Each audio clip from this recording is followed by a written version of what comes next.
best decision that I've taken in the fish keeping hobby that I've had for many years, and I thought I'll share that with each one of you today. And by the way, I have a surprise for you all. I finally did get my Arowana. Stay tuned till the end of the video and I'll tell you more about it.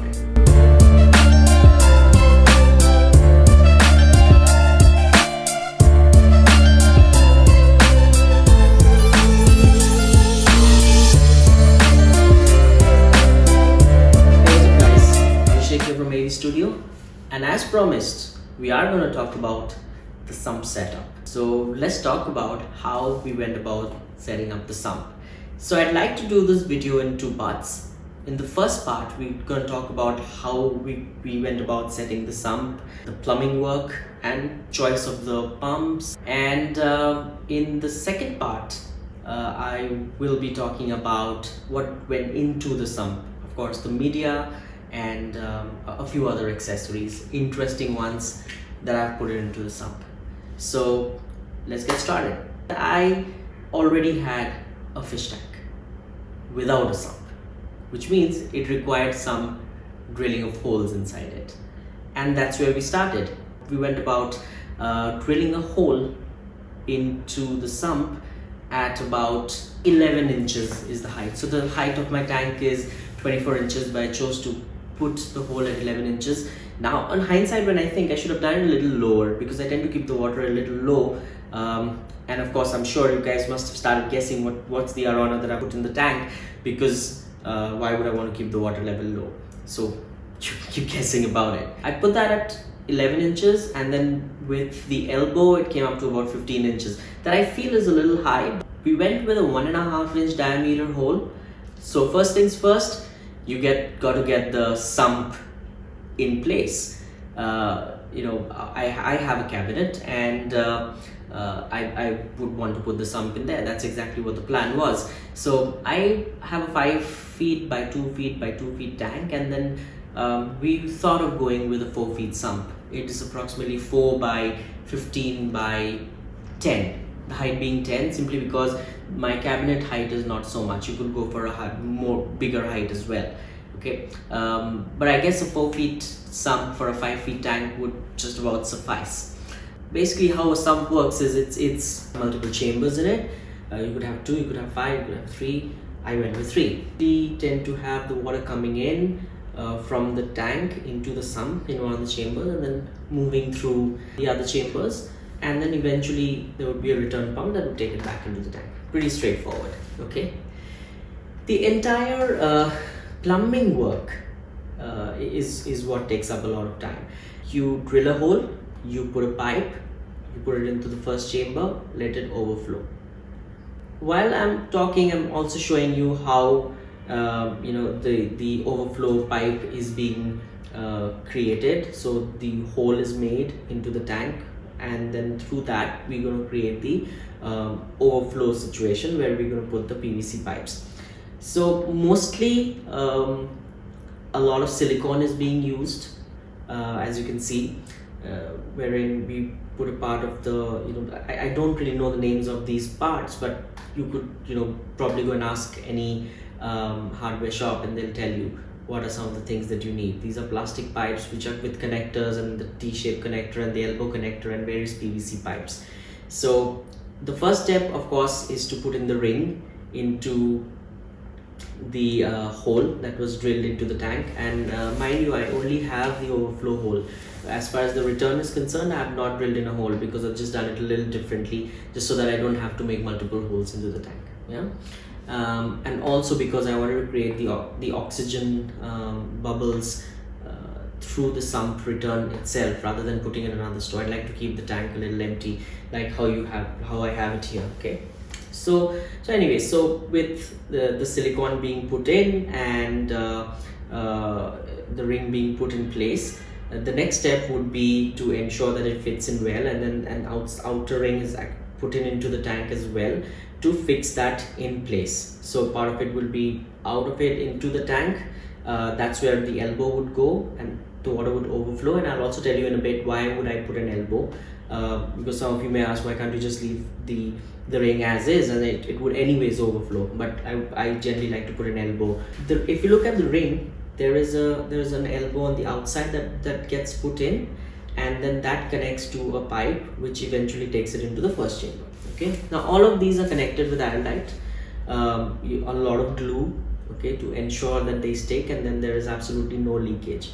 So basically, as you can see, a ring has been put, and then behind the tank, through the hole, and then the elbow is fit into that with a lot of glue, and then a straight PVC pipe is cut in size to ensure that it goes straight into the to the level of the sump that we've created, and that would be the first chamber, which is the overflow chamber, which then gets fitted into that, and then the straight pipe would of course go into the first chamber, and then you create another elbow in there, and then eventually the water that flows into the sump, it could be, you could have different elbows in there, or you could have the straight pipe, or whichever way you would like to do. So basically you just need the water to overflow and get into the first chamber of your sump, and that's how it's done, the overflow bit. Now on the other side, what happens is that you do the same thing, wherein you have a return pump, and I'm showing you the return pump that I'm using. It's a I think it's a 3000 liters per hour return pump. You could do a more powerful one, depending on how big your tank is, how many times you want to churn the water, what is the capacity of your tank, and all of that. Generally they say 3 times is ideally what you should be doing. So you've got to put the return pump in the final chamber, which is your last chamber, and then you connect the return pipe, which is also a PVC pipe, into the return pump, and you get it back into the tank. The way I have put it is, I have there's a cut that has been made on the top of the aquarium the aquarium cover, and then the pipe really returns back through that cut, rather than making another hole into the tank.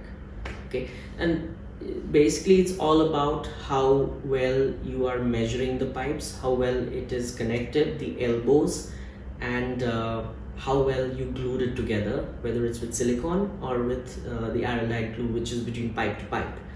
Okay, and that's how the whole thing gets connected. Now coming back to the point where I mentioned that I like to have an elbow on the inside as well, in the overflow part. That is simply because it's a 1.5 inch in diameter, the hole. So you can imagine 1.5 inch would be the height, and then the depth and then the length of it would be 5 feet. So that's a lot of water. So if you have a power cut, which happens, then that much of volume of water would actually return into the sump, with the pump being off, the return pump being off. So there's every possibility of it overflowing. Now, if you want to reduce the overflow option in a situation like that, you would want the water level to just cover the pump, the return pump, that is, in the last chamber. Now, you don't really want to do that, because you will have to keep adding water too often because of evaporation. So you will end up continuously adding water.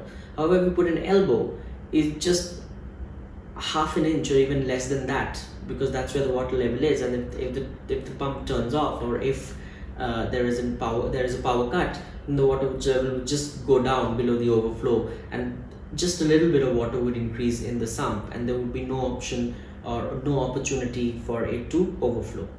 That's the reason why I generally like to put an elbow on the inside, and that's exactly why I have put it the way it is. And you can actually see that now, how it's put in place. So you have the overflow pipe coming into the tank, and then along with that you can also see the elbow, and now you can actually see the entire sump system running. You see that there's water is overflowing, and it's going in to the first chamber, and then that's all the media and stuff, which we're going to talk about later. Here is the return pump, and then the water comes back into the tank, and I put it at a slight height, the return pipes, just to ensure that there's a drop and there's enough bubbles created, so that's a lot of oxygen in there. So that, in a nutshell, is how a sump is really set up. So to summarize the whole thing, Sump is nothing but another tank which is kept at the bottom of the tank. In one of my previous videos I did a comparison between a sump and a canister, so you could also see that video.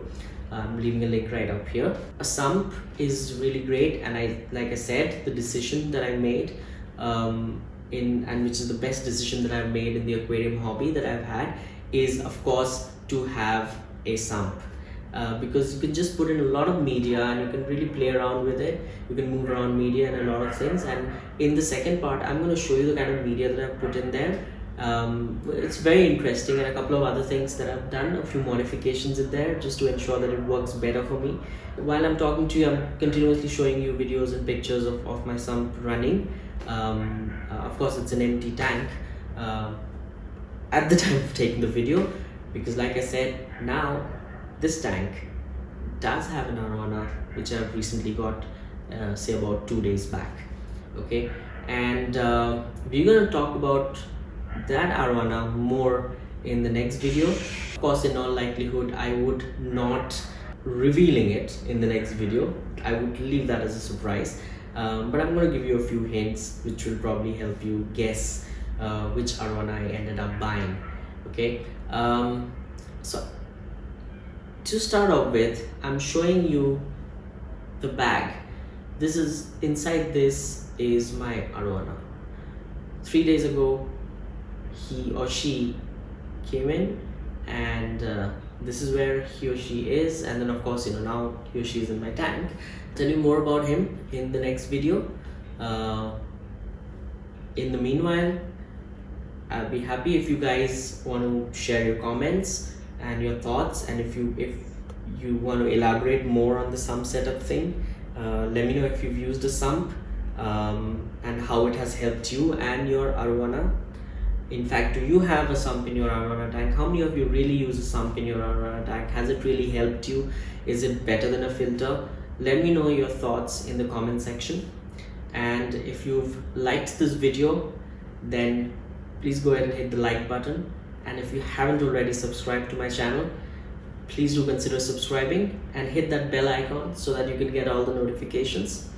And this time around, I think you should subscribe, because in all likelihood, you're going to start getting a lot more info about the new Arowana, the mystery type of Arowana, in the next couple of videos, and I'll probably do a reveal in a couple of weeks. That's all on this one.